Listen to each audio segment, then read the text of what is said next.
but it said factory reset. Like it told me like now you have to enter your seed phrase, and I'm like, okay, that's okay. I have my seed phrase. I start looking like immediately. I can't find it. I'm like, oh no.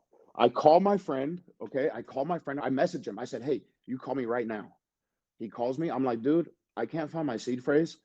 What do I do? He was like, bro, you have to find that or you lose it.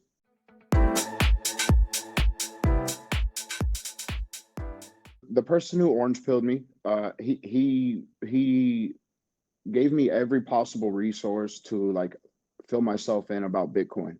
And one of the things that he always preached on was get your Bitcoin off of exchanges because and at the end of the day, if it's on an exchange, it is not your Bitcoin. Okay. He told me which I had the Ledger Nano S. Okay. He was like, this is a solid one. Use this. And he did everything he could, probably over 50 times. He mentioned, you should memorize that. You should store it in a safe place. That's your life. Memorize your seed phrase. He told me like memorize it, like have it in your head.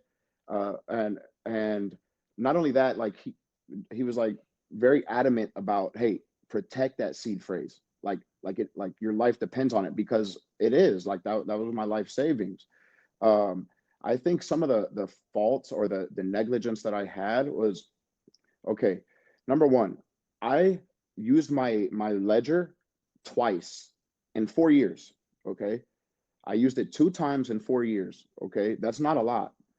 Uh, I was very unfamiliar with using it, and each time I used it, my anxiety was through the roof because I was transferring my Bitcoin, my life savings onto this thing, and it was happening like that.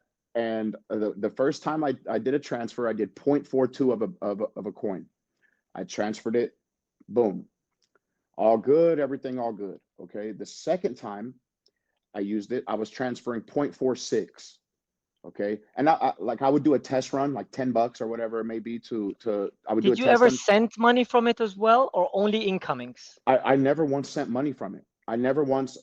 Bitcoin is so precious and emotional to me. I have a problem. Like, I was like, listen, I'm never gonna touch this at least till I get to one coin. Maybe if in 10, 15 years when it was worth whatever, maybe I would buy some land or that's how I want to retire. I want to buy a nice property and have some land and then possibly open a jujitsu studio, not to make money, but just to train with the locals and I can live a simple life like that. I'll have some dogs. I'll have some animals on a land. Like that sounds like a great life to me.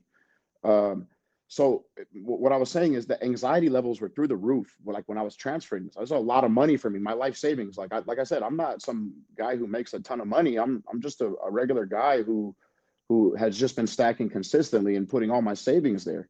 So I transfer it, and we're all good. Like everything's all good. About a month or two ago, I bought a Jade and I was going to transfer from my ledger to my Jade. Okay, so I set the Jade up about a month ago, maybe 6 weeks, I don't know, maybe 2 months, whatever the time is, right? And when you set the PIN code for the Jade, it's a six-digit PIN code. Okay, Ledger has an 8-digit PIN code.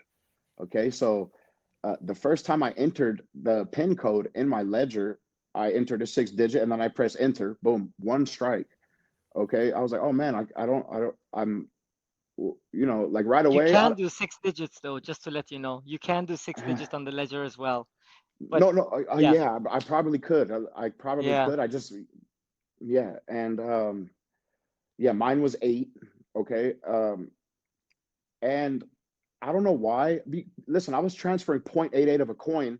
Like, this is a lot of money, a lot of Bitcoin that I'm transferring over to this thing, and I don't know why I started going to like other numbers, but something in my head, I don't know if it was the anxiety, it just caused me to put in numbers that like are like I know my code now. Like I know the code and I'm like that's why it hurts so bad. Like I'm like, "Oh, like I know the right code."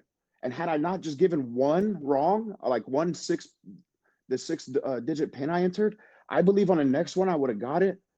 But I didn't even really know. Like I was like, oh, it's okay. Like I'll be able to do it again in 20 minutes. Like, I've entered too many passcodes wrong in my iPhone before, and it might say 10 minutes, try again. But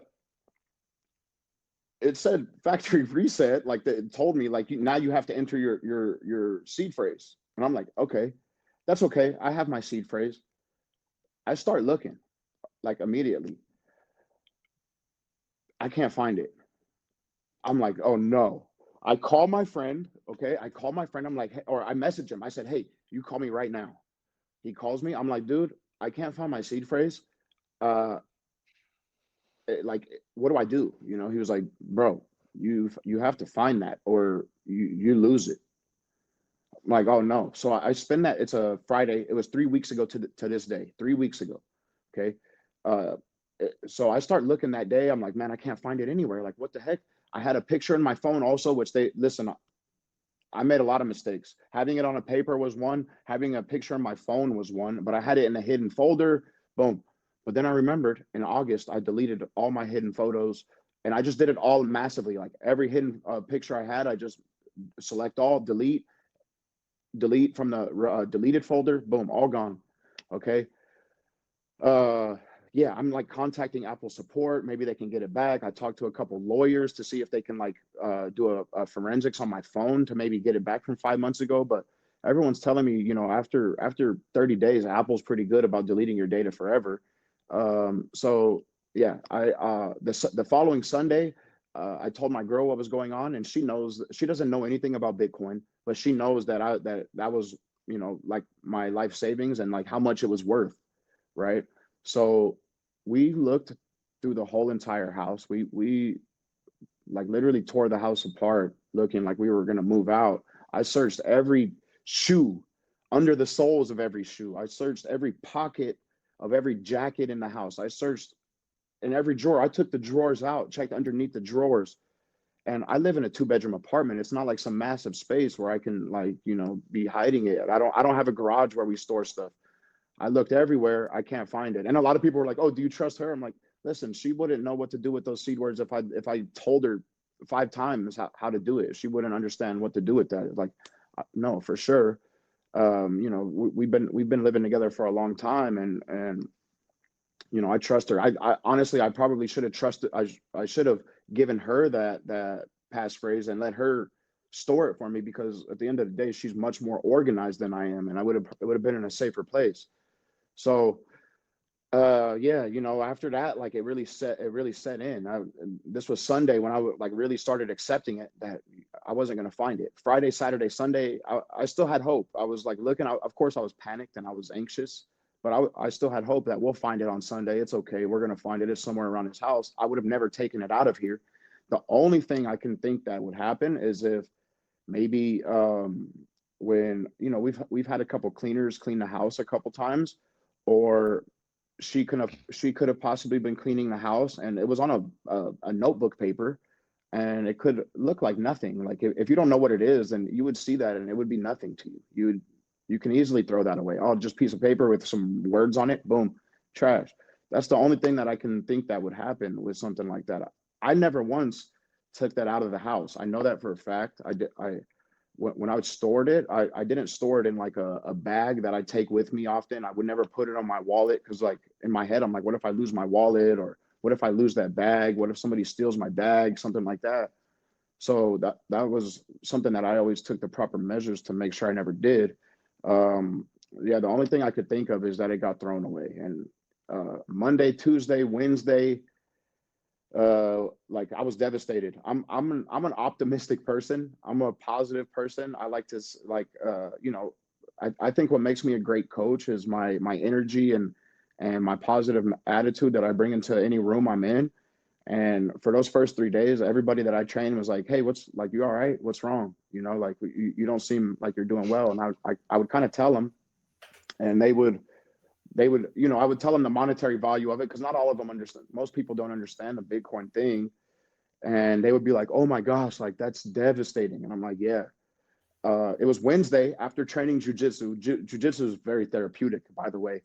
I started telling the guys, after what was going on, and they were like, oh man, that's terrible. And I said, hey, I said, you know something?